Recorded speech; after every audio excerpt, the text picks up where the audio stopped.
Quezon City. City Hall of Quezon City.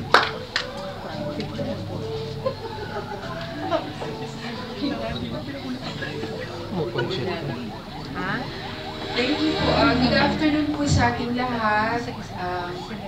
Una-una gusto kong magpasalamat sa Panginoon for giving this opportunity. And then, kila Sir Angelo at kay Doktora Maidel, for this training program. So, ang dami ko pong natutunan. Nabago yung perspective ko about marriage, about family. Actually, I'm 24 years nakasal, pero konti na lang, manipis na lang. Sabi nga sa kanta, gusto ko nang bumitaw. Grabe, yung challenges ko. Oo. Kasi, pero, after the attending this class, we started last June, after the discussions at mga learnings about the divine law, about between the human law and the original design. So, masyadong nabalanse. Sabi nga kaya na ni attorney between kung ano de-develop lang is yung the physical, the intellectual, it's more on napag-aralan natin sa school. Pero minsan naiiwanan yung spiritual. Tama? So dito, nabalanse siya. And then, I'm very grateful po kasi as a marriage counselor, nagkakanda kami sa would-be couple. Considering Quezon City, napakalaki ng area niya sa buong NCR. And every week, ilan yan yung nag-a-attend. And isa kasi, because I sponsor dito ng city, required ako magturo sa mga kapwa ko social worker at saka sa kasamahan ko na nagkakandak ng pre-marriage orientation and counseling. So sabi ko, siguro nga, ito ang purpose. Dinala talaga ako ni Lord. Actually, ayoko talaga kasi nga yung budget. Pero yung sir ko, sabi niya, ako nasusulat. Sasagutin niya ng LGU kung gusto mo. Sabi ko, sige na nga, ikaw kasi namimilit ka. Ganun pa, hisitanta ko. Pero sabi nga, may purpose siya. Bakit nagtuloy-tuloy?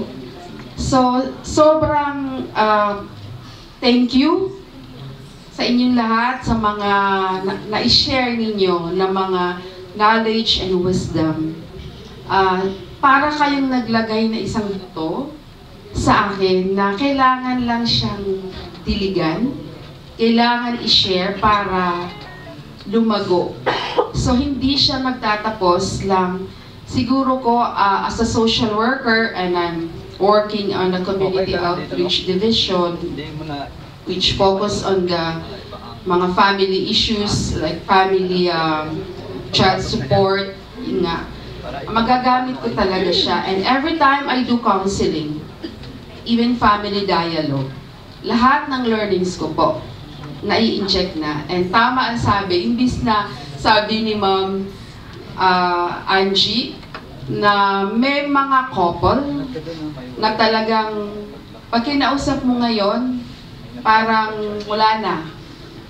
Ano na lang, sustento na lang, magkano, ganun na lang eh. But pag na-share ko and continuous, hindi tinatsaga ko, at the end of the day, nagbabalikan sila. And nag-iiba yung perspective din nila. So, nakita ko talaga si Lord, kumikilos siya. So, hindi niya pababayaan na ma-break kung ano yung pinag-isa niya. So, I am just an instrument. So, I'm so thankful na sana magpatuloy, dumami pa, continuous pa ito, para tayo yung maging isang, we can make a difference. We can make a significant na sabi nga journey, dadaan lang naman tayo eh.